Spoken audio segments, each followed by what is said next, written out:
बच्चों, आज हम सामाजिक विज्ञान विषय के अंतर्गत दूसरा चैप्टर हमारा चल रहा था, जिसमें असहयोग आंदोलन और उसके समापन की घोषणा तक हम आप पहुंचे थे। आज उससे आगे हम सविनय अवज्ञा की ओर की अपनी यात्रा को यहाँ से बढ़ाएंगे और देखेंगे किस प्रकार से सविनय अवज्ञा आंदोलन और 1922 में 5 फरवरी 1922 को चौरा चौरी कांड के बाद 1942 तक का दौर किस प्रकार रहा। आज इसी का पूरा विश्लेषण इस वीडियो के अंतर्गत आप देखेंगे। बच्चों, जब गांधी जी ने ये व्यापक हिंसा के बाद जो चौरा चौरी कांड के बाद घटी, इससे गांधी जी बड़े व्यथित हुए और गांधी जी ने कहा कि अभी हमारे देश के लोग शायद स्वतंत्रता के लिए तैयार नहीं हैं, इनको स्वराज के लिए व्यापक प्रशिक्षण देने की जरूरत है। और उन्होंने आंदोलन वापस ले लिया और गांधी जी के आंदोलन वापस लेने से दो वर्गों को बहुत बड़ी निराशा हाथ लगी। एक युवा क्रांतिकारी वर्ग जो नौजवानों का था, जो कि इस आस के साथ जुड़ा था गांधी जी के साथ, उनको धक्का लगता है। साथ ही कांग्रेस में के अंतर्गत ही जो उदारवादी नेता थे, उनको भी इस गांधी जी के फैसले से वो लोग भी असंतुष्ट होते हैं। इसी असंतुष्ट के क्रम में 1923 में इलाहाबाद वर्तमान प्रयागराज में मोतीलाल वोरा, CR दास जी के नेतृत्व में स्वराज पार्टी का गठन होता है, जो कांग्रेस के एक अंदर ही एक अनुषांगिक संगठन था, जो कि 1919 के गवर्नमेंट ऑफ इंडिया एक्ट के तहत विधान परिषद के चुनाव जो होते थे उसमें लड़ना चाहते थे और वहां जाकर ये दिखाना चाहते थे कि ये जो परिषदें स्थापित की गई हैं, यानी जो प्रांतीय परिषदें हैं, ये नाम मात्र की लोकतांत्रिक हैं, यानी यहाँ पर कोई लोकतांत्रिक अधिकार नहीं। और वहां जाकर हम पूरी दुनिया को ये संदेश देंगे कि ये सिर्फ भारत को एक तरह से भ्रम में रखने की जो है कोशिश की जा रही है। तो वो लोग ये चाहते थे कि हम प्रांतीय विधानसभा के चुनाव में जाएं। दूसरा वर्ग नौजवानों का था, जो अब 1922 से लेके आप 30 तक देखेंगे कि उग्र क्रांतिकारी आंदोलन और गुप्त संगठन तेजी से उभरे, जिसमें भगत सिंह, चंद्रशेखर आजाद और राम प्रसाद बिस्मिल, सूर्यसेन जैसे युवा क्रांतिकारियों का प्रादुर्भाव। और ये दौर एक तरह से इन्हीं क्रांतिकारियों के इर्द गिर्द रहा और ये दौर की जो घटनाएं प्रमुख थी वो कहीं न कहीं इन्हीं से टच था। लेकिन गांधी जी जो एक ऐसे व्यक्तित्व के रूप में उभर रहे थे, जो कि इस बार उन्होंने असहयोग आंदोलन से जो है सीख लिया था कि भारतीयों को किस प्रकार से एकजुट करना है। उसी दौरान बच्चों, अगर हम विश्लेषण करें तो 1926 से लेके 1930 का दौर बहुत ही विकट आर्थिक संकट का सामना कर रहा था, जिस दौरान कृषि उत्पादों के जो दाम थे वो काफी गिर चुके थे। ऐसी परिस्थितियों में जो है ब्रिटेन की टोरी सरकार ने भारतीय संवैधानिक व्यवस्था का अध्ययन करने के लिए एक आयोग का गठन किया, जिसका नाम था साइमन कमीशन। और यह साइमन कमीशन 1927 में गठित किया जाता है और 1928 में जब यह भारत आता है तो भारत में इसका तीव्र विरोध होता है। यानी हर जगह इस आयोग को साइमन गो बैक के नारे लगाए जाते हैं। और इसी नारे लगाने के क्रम में पंजाब में एक महत्वपूर्ण गरम दल के नेता लाला लाजपत राय को लाठियों से जो है इनके सर पर लाठियां बरसाई जाती हैं, जिनसे उनकी मौत हो जाती है। और उनका एक वक्तव्य है, बच्चों याद रखना, कि मेरे सर पर गिरी एक एक लाठी अंग्रेजी ताबूत की आखिरी कील साबित होगी। और लाला लाजपत राय की मृत्यु से युवा क्रांतिकारियों में भीषण आक्रोश फैला, जिसमें भगत सिंह और उनके साथियों ने साइडस जो उस समय का अधिकारी था उसकी हत्या की तथा जो लॉर्ड वायसराय लॉर्ड इरविन था उसको भी जिस ट्रेन से जा रहा था बम से उड़ाने की जो है कोशिश की गई। लेकिन आज हम विशेष तौर पर गांधी जी और उनके असहयोग आंदोलन को यहाँ से देखेंगे। बच्चों, गांधी जी एक ऐसे आंदोलन को खड़ा करना चाहते थे जिसमें जन जन तक जोड़ा जा सके। तो उन्होंने इसी दौर में बच्चों दो ऐसे कांग्रेस के नेता थे। कांग्रेस का एक वर्ग बच्चों उदारवादी था, जो कि जिसमें पुराने लोग सम्मिलित थे। वो लोग ब्रिटिश डोमिनियन के अंदर, यानी ब्रिटिश अधीनता के अंदर ही सुधारों की वकालत और धीरे धीरे सुधार की आकांक्षा रखते थे। लेकिन कांग्रेस के अंदर ही दो ऐसे युवा नेता उभर रहे थे जो मुखर थे और जो स्वराज्य की मांग करना चाहते थे, पूर्ण स्वराज जिनका लक्ष्य था। इनमें प्रमुख थे सुभाष चंद्र बोस और पंडित जवाहरलाल नेहरू। जवाहरलाल नेहरू ने 1929 के लाहौर अधिवेशन, जो कि रावी के तट पर उन्होंने पूर्ण स्वराज की घोषणा की और 26 जनवरी 1930 को स्वतंत्रता दिवस मनाए जाने का शपथ ली सभी लोगों ने। इसके बाद बच्चों 31 जनवरी 1930 को महात्मा गांधी ने तत्कालीन जो वायसराय लॉर्ड इरविन को 11 सूत्री अपना मांग पत्र जो है वो खत के जरिए अपना प्रस्ताव भेजा, यानी 11 मांगों वाला अपना एक जो है मांग पत्र गांधी जी ने इरविन के सामने रखा, जिसमें लगभग ज्यादातर मांगे सामान्य थी। कुछ राजनीतिक कैदियों को जो कि विशेषकर मतलब जिनको गिरफ्तार किया गया था उनकी रिहाई था। लेकिन बच्चों याद रखना, चूंकि हाई स्कूल का विषय है, मैं बहुत विश्लेषणात्मक नहीं जाऊंगा। इसी दौरान भगत सिंह को भी कैद किया गया था, लेकिन लोग कहते हैं कि भगत सिंह को क्यों नहीं छुड़ाया, क्योंकि अंग्रेज सरकार सिर्फ उन्हीं लोगों को छोड़ रही थी जिन्होंने अंग्रेजों की हत्या नहीं की थी, यानी उन पर ब्रिटिश लोगों की हत्या का आरोप ना हो। जो असहयोग आंदोलन और सविनय अवज्ञा आंदोलन के दौरान गिरफ्तार लोग थे, यानी जो राजनीतिक पूर्वाग्रह से जो लोग शांतिपूर्ण प्रदर्शन कर रहे थे, ऐसे लोगों की रिहाई की मांगे थी। लेकिन उसमें एक सबसे महत्वपूर्ण बच्चों मांग थी वो नमक कर को समाप्त करना, यानी नमक पर जो इजारदारी लगाई थी ब्रिटिश ने, उसको गांधी जी ने समाप्त करने की अपनी प्रमुख मांगों में सबसे मुखर मांग नमक कर को समाप्त करना था। बच्चों नमक वह कीमती कह सकते हैं प्रोडक्ट है जो कि गरीब से लेके अमीर सबकी थाली का है, और जब अंग्रेजों ने नमक पर कर लगाया तो यहाँ पर श्रमिक, मजदूर, किसान, व्यापारी तथा समाज के सभी वर्ग अंग्रेजों के खिलाफ हो चले। और याद रखना बच्चों कि सविनय अवज्ञा आंदोलन पहला आंदोलन था, कि समझने की कोशिश करिएगा कि ब्रिटिश पहला जो सहयोग आंदोलन था उसमें गांधी जी ने अपील किया था कि आप अंग्रेजी सरकार को सहयोग ना करिए, लेकिन सविनय अवज्ञा आंदोलन, सविनय का मतलब है विनय पूर्वक, प्रेम पूर्वक, अवज्ञा का मतलब अवहेलना करना, यानी ब्रिटिश कानूनों, ब्रिटिश संस्थाओं तथा ब्रिटिश आदेशों का अवहेलना करना, उनके कानूनों को न मानना। यानी इस बार सहयोग से न करने से भी बढ़कर ब्रिटिश कानूनों का सीधा अतिक्रमण करने के लिए गांधी जी ने लोगों से अपील किया, और इसका प्रभाव यह रहा कि लोगों ने जो है बाजारों से लेकर विदेशी कपड़ों का, दुकानों का, सरकारी दफ्तरों का तथा अंग्रेजी बनाए गए कानूनों का विरोध करना और उनकी अवज्ञा करना शुरू कर दिया। इसी क्रम में जो है गांधी जी के द्वारा दिए गए समय पर सरकार द्वारा कार्य न करने पर गांधी जी ने 11 मार्च तक का समय दिया था, अल्टीमेटम दिया था सरकार को, और गांधी जी की बात न सुनने पर 12 मार्च 1930 को गांधी जी ने अपने साबरमती आश्रम से अपने 78 विश्वस्त अनुयायियों यानी वॉलंटियर्स के साथ पैदल ही कूच कर दिया। 240 किलोमीटर चलकर दांडी तट पर पहुंचे और 6 अप्रैल 1930 को वह दांडी तट पर पहुंचते हैं। वहां पर नमक को उबालकर सांकेतिक रूप से ब्रिटिश आदेश की अवहेलना करते हैं, ब्रिटिश कानून की अवज्ञा करते हैं, और नमक आंदोलन में बड़े पैमाने पर श्रमिक, मजदूर और समाज के सभी वर्ग जुड़ते हैं।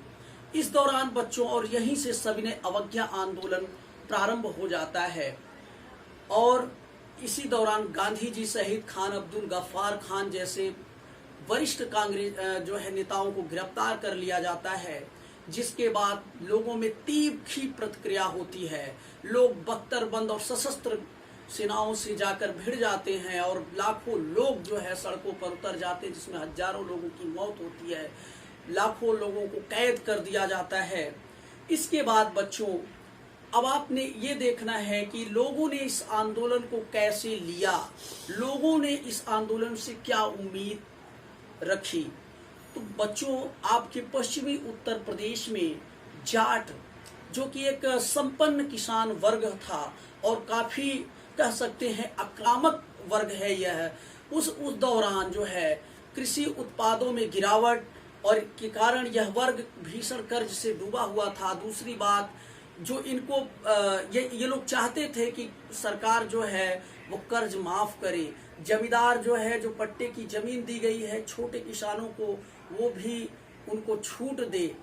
और इस कारण से अपने इस मांग को लेकर वो गांधी जी के इस सविनय अवज्ञा में बड़े मुखर होकर सहयोग करते हैं। दूसरा वर्ग था गुजरात का पाटीदार समुदाय, जो कि आज भी एक संपन्न वर्ग में आता है, ये भी गांधी जी के साथ थे। और जब बच्चों घटना घटती है, जब गांधी जी ने 1931 में सविनय अवज्ञा आंदोलन वापस ले लिया, इन लोगों से ना तो मशवरा किया गया, ना इनकी मांगे मानी गई, ना तो कर समाप्त किया, जिससे इन वर्ग को, लोगों को भी खासा धक्का लगा। और जब आप जानते हैं बच्चों कि जब गांधी जी ने दोबारा इस आंदोलन को, सविनय अवज्ञा को कोशिश की, तब 1932 के बाद तो इन वर्गों ने गांधी जी का सहयोग नहीं किया। बच्चों, दूसरा वर्ग था जो श्रमिकों का। श्रमिक विशेषकर नागपुर और महाराष्ट्र में जो है गांधी जी का सहयोग करते हैं। यद्यपि श्रमिक जो है मजदूर वर्ग के लिए गांधी जी के मजदूर वर्ग गांधी जी के साथ उतना नहीं आ पाता। कारण क्या था कि कांग्रेस जो पार्टी थी वो पूंजीपतियों और जमींदारों से कहीं न कहीं डरती थी कि अगर हम मजदूरों के हितों की वकालत करेंगे तो ये वर्ग नाराज हो जाएंगे, जिससे साम्राज्यवाद के खिलाफ लड़ने की लड़ाई हमारी कमजोर हो जाएगी। और यद्यपि जो है इनको जो है समर्थन मिलता है श्रमिकों के वर्ग से, लेकिन अगर आप आगे देखेंगे बच्चों तो 1930 में ही दलितों में एक नेता उभरता है, डॉक्टर भीमराव अंबेडकर, जो दलित एसोसिएशन यानी दलितों का एक नया संगठन 1930 में स्थापित करता है। यद्यपि गांधी जी ने दलितों के लिए उनको हरिजन शब्द कहा, यानी ईश्वर की संतान कहा, और शौचालय और ये जो लोग गंदगी उठाते थे उन गांधी जी ने उनको सम्मान की दृष्टि से देखा और स्वयं शौचालय साफ करने लगे। और संपन्न वर्गों से, उच्च वर्ग से अपील की कि आप छुआछूत का परित्याग करें। अगर आप छुआछूत का त्याग नहीं करेंगे तो 100 साल में भी आजाद होना मुश्किल है। यद्यपि गांधी जी ने प्रयास किया था समाज से इस को समाप्त करने के लिए। आगे बच्चों, 3 गोलमेज सम्मेलन आयोजित होता है, यानी जब गांधी जी ने इरविन का मांग मान लेते हैं, 5 मार्च 1931 को 3 गोलमेज सम्मेलन आयोजित होते हैं, जिसमें कि नवंबर 1931 से लेकर जनवरी 1932 तक जो पहला गोलमेज सम्मेलन चला, इसमें गांधी जी ने भाग नहीं लिया था, कांग्रेस ने भाग नहीं लिया था। लेकिन द्वितीय गोलमेज सम्मेलन जो चला जो है वो सितंबर में 1932 में, उसमें गांधी जी ने कांग्रेस प्रतिनिधि के रूप में भाग लिया था। लेकिन अंबेडकर से अनुसूचित यानी दलित वर्ग को अलग निर्वाचन क्षेत्र यानी अलग प्रतिनिधित्व के बात पर एक जो है मतभेद होने के कारण गांधी जी वापस चले आए और बाद में उन्होंने उपवास रखा इसके खिलाफ। बाद में पूना पैक्ट के माध्यम से अंबेडकर जी और गांधी जी का जो है समझौता हो जाता है, जिसमें गांधी जी दलितों के लिए अलग से निर्वाचन यानी आरक्षण की मांग को स्वीकार कर लेते हैं। लेकिन उनका निर्वाचन बच्चों वो सामान्य मतदाताओं से ही दलित वर्ग का चयन होगा। यानी आप समझ, जैसे आज चल रहा है कि सभी वर्ग दलित आरक्षण पर वोट करते हैं, लेकिन ये सब आप ये देखिए कि अंग्रेजों ने किस तरह से कूटनीति एक तरफ वो जो है वो मुस्लिमों के मन में जो है एक जहर घोल रहे थे, दूसरी तरफ हिंदुओं को भी आपस में लड़ाने की अंग्रेजों की कोशिश थी और एक वर्ग और खड़ा कर दिया अम्बेडकर की ओर। उसी दूसरी तरफ जो है जिन्ना और इकबाल के नेतृत्व में, मोहम्मद इकबाल के नेतृत्व में जो है वो मुस्लिम अपनी अलग वर्ग देख रहे थे। उनको ये लग रहा था कि अगर अंग्रेज चले गए तो मुसलमानों के साथ जो है वो हिंदू बहुसंख्यक अब जो है हमारी संस्कृति के लिए खतरा हो सकते हैं।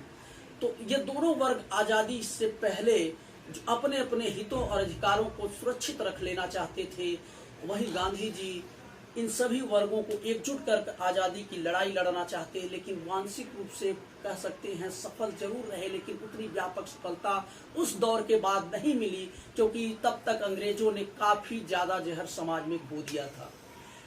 बच्चों, दूसरा जब विश्व युद्ध प्रारंभ होता है सितंबर 1939 से लेके जो है 44 तक जो है 45 तक, सितंबर 1939 से 45 तक, यानी परमाणु बम गिराए जाने तक हिरोशिमा और नागासाकी में 6 अगस्त और 9 अगस्त को, उसके बीच में जब ये दौर था 1941-42, जब जो है, तो 1942 में गांधी जी ने एक आंदोलन 8 अगस्त 1942 को मुंबई के अधिवेशन में भारत छोड़ो आंदोलन का प्रस्ताव स्वीकृत होता और 9 अगस्त 1942 को भारत छोड़ो आंदोलन प्रारंभ हो जाता है, जिसमें गांधी जी ने करो या मरो का नारा दिया था और इसमें पूर्ण आजादी का लक्ष्य रखा गया, यानी पूर्ण स्वतंत्रता का लक्ष्य रखा गया। और इस व्यापक आंदोलनों ने अंग्रेजी सरकार की नींव हिला दी और उन्हें भारत को स्वतंत्र होने के लिए बाध्य होना पड़ा। बच्चों, यद्यपि आप ये देखेंगे अब कि किस प्रकार से गांधी जी ने औद्योगिक वर्ग के लोगों को भी जोड़ा था। भारत में जो प्रथम विश्व युद्ध हुआ था बच्चों, उसमें औद्योगिक वर्ग ने काफी मुनाफा किया था। जैसे ओम जी बिड़ला जैसे लोग, ये नए उद्योगपति थे, इन्होंने 1927 और 28 के मतलब 1920 से लेकर 27 तक में अपने आप को काफी समृद्धशाली बना लिया था। ओम बिड़ला और पुरुषोत्तम दास जैसे लोगों ने भी इस गांधी जी के आंदोलन को आर्थिक तौर पर मदद की, क्योंकि उनको लगता था कि ब्रिटिश जो आयातित वस्तुएं हैं उनके कारण हमारी जो प्रोडक्ट है वो बिक नहीं पा रहा है और वो विदेशी वस्तुओं को भारतीय बाजार में असीमित पहुंच को रोकना चाहते थे। लेकिन कहीं न कहीं वो उग्रवादी और आंदोलनों से डरते थे। तो सभी वर्गों को लेकर गांधी जी की जो चलने की कोशिश थी वो अंत में कारगर होती है। तो बच्चों, आप यहाँ पर ये समझ चुके होंगे कि स्वतंत्रता आंदोलन का जो भारतीय राष्ट्रवाद का जो संघर्ष था वह अकेला नहीं था, वो किसी एक की आवाज नहीं थी, वो उग्र राष्ट्रीयता थी, वो भगत सिंह की आवाज थी, वो सुभाष चंद्र बोस की आवाज थी। लेकिन समाज के सभी वर्गों में जन जागृति और स्वराज की अवधारणा को विकसित करने में गांधी जी का अहम योगदान था। और इस तरह से कहा जा सकता है कि ये विभिन्न आवाजें मिलकर एक शक्तिपुंज के रूप में भारतीय राष्ट्रवाद को प्रस्फुटित करता है, यानी भारतीय राष्ट्रवाद को जो है चमत्कारित करता है। बच्चों, अंग्रेज शुरू से ये कहते थे कि भारत कभी एक राष्ट्र नहीं हो सकता, क्योंकि आपने देखा था यूरोपीय राष्ट्रवाद में कि वहां पर जर्मन राष्ट्रवाद यानी एक भाषा, एक क्षेत्र, एक वर्ग था, यानी फ्रेंच भाषा के आधार पर फ्रांस बना। लेकिन भारत विविधताओं वाला, बहुत सी बहुसांस्कृतिक धरोहर वाला देश था। तो अंग्रेज कहते थे कभी ये राष्ट्र नहीं हो सकता। लेकिन भारत के लोगों ने जब 26 जनवरी 1950 को संविधान लागू किया तो देखिए आप बच्चों कि किस तरह से संविधान में ये वो सोचते थे कि कभी हिंदी राष्ट्रभाषा नहीं हो सकती। भारतीय संविधान ने 14 जो है भाषाओं को सम्मिलित करते हुए एक जो है गणतंत्र की स्थापना कर दी। अंग्रेज चौंक उठे कि ये कौन सा जो है राष्ट्र का उदाहरण है। दुनिया में पहला